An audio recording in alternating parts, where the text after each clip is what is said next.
All right, so we're all powered up. I'm gonna go ahead and put the key on and I'm gonna go full, no, stop, don't do it.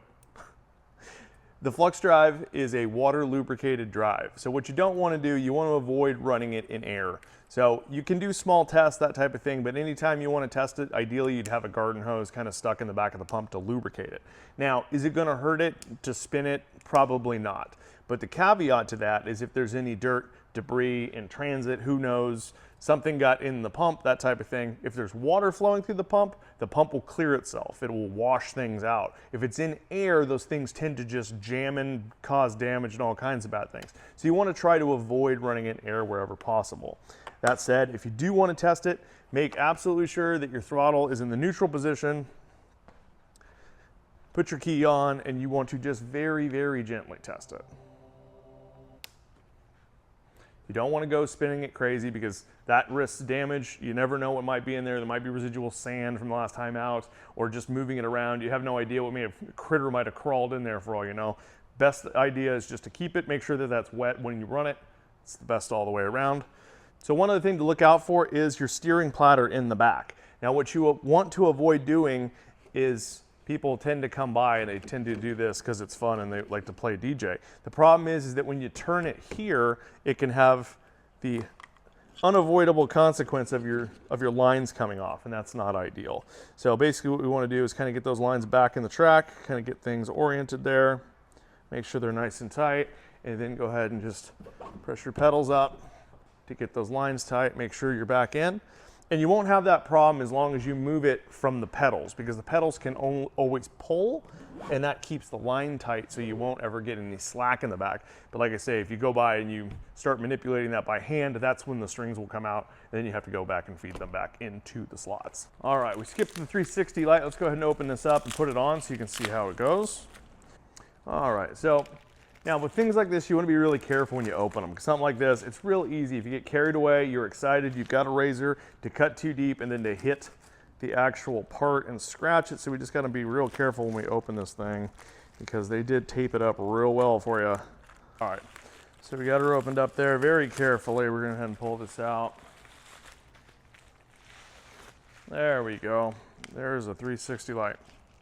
Okay, now power is on. Okay, so one of the things you'll notice is we did relocate the installation for the power on this down lower. We put it down and inside the boat. It used to be up here.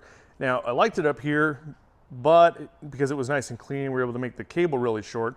But the problems were with it standing up vertically, water could pool in it and that would cause the connector to fail. And we also realized that when we're strapping it down, a lot of times straps come right through here and it would hit that and potentially break it. So now it's down here a little bit lower. If you pull that cap off, you go ahead and loosen this. Now basically that track nut slides in like so. You can position that wherever you'd like. Tighten that up, like so. Then you come on down here, you're gonna plug in. You're gonna take and find the keyway. And then take your little locking nut, lock that on there. Okay, it's like that. Now you got two buttons inside the boat here. You can see the close button is going to be your interior light, so that turns on all your deck lighting. And then the front button is actually going to be your navigation and 360 light. So as you come over here now, you'll see that that turns on, and that has power. And then if you want to lower it, you just lower that knob. You can lower that down, tighten that up, keep that in place there, nice and tucked in. All right, next item we gotta get taken care of here. In your handy dandy bag, you will find these.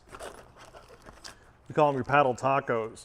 Come on down here. You can see that there are 4 screw hole locations in the back. We take these off before shipping just because when things get stacked, these tend to get broken pretty easily. So we like to take them off just so you get them in one piece.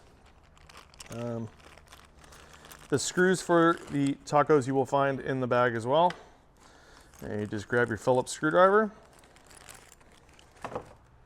and you grab your little screws.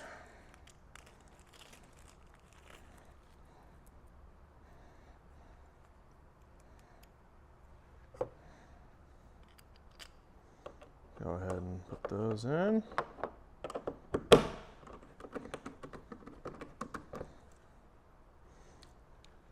say, always get all of your screws started before you tighten any of them, because then they'll be fighting you the whole way otherwise. Go ahead and get those cinched down,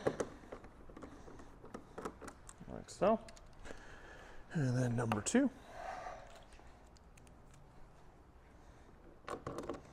Same process, just a couple Phillips screws.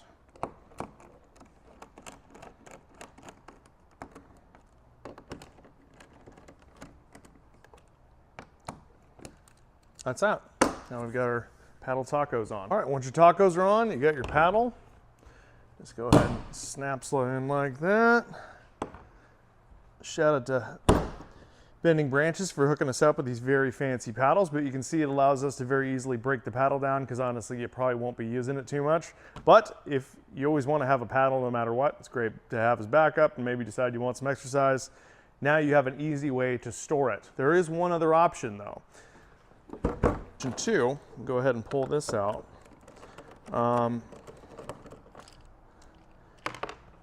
What you'll need to find, and we're working on a potential kit for it, but basically little longer Phillips M5 screws and a couple of little spacers.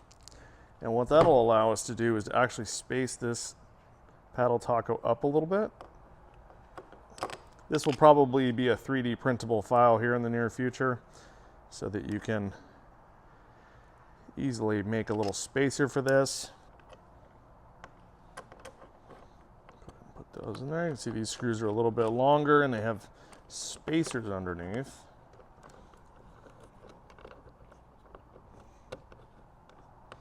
There it is. Okay, just give that a little torque. That a little torque. Okay. Now, just that little bit of extra height in there is going to allow us to do something pretty neat. There we go. All right, so now, depending on what paddle you have, most paddles will fit pretty darn nicely, just about like that, and it will clear right past the seat, and then you end up with your intact paddle right down by the side of your seat, out of the way, right against the sidewall, and it all perfectly lines up, so you can quickly just grab that paddle out and you got it ready to go at a moment's notice. But yeah, that's an option too. Again, real simple, just you need to get a couple longer screws and a couple of spacers, and you can lift that up, and then you'll be able to run your paddle in full length. So that's it. That's the whole setup. That's the whole process. You got your battery meter programmed, your seats put together, the batteries installed. It's really pretty quick. It's really pretty easy, and you only have to do it the one time. So the one thing that you'll notice here is that now, always make sure that when you go to access the battery that you unconnect the front and then lean backward. You don't want it to slip forward and then to hit the panels up here. So it's always best to just go backward whenever possible. Go ahead and kill the breaker. You're gonna pull this power cable. You're gonna disconnect your buckle. And then there's 2 handles in the box. You can pull that whole thing out fully assembled. And then you'll also wanna put your, whichever specific charger you're using will come with a specific cable for it. So typically we have the charger cable out one side and we have our power cable on the other. So I can hook that up to a charger, get that charged up. Disconnect the bungee, pull the seat out, you're ready to go. Once that's set up, it's real easy to get on the water from there on out. All you gotta do is take that, drop it in, reverse the process, put your seat on, and you're out on the water. Hope this has helped. If you have any more questions, I'm sure there's things I've missed, and I'll go over anything you need in more detail, but for now, thank you. We'll talk to you soon.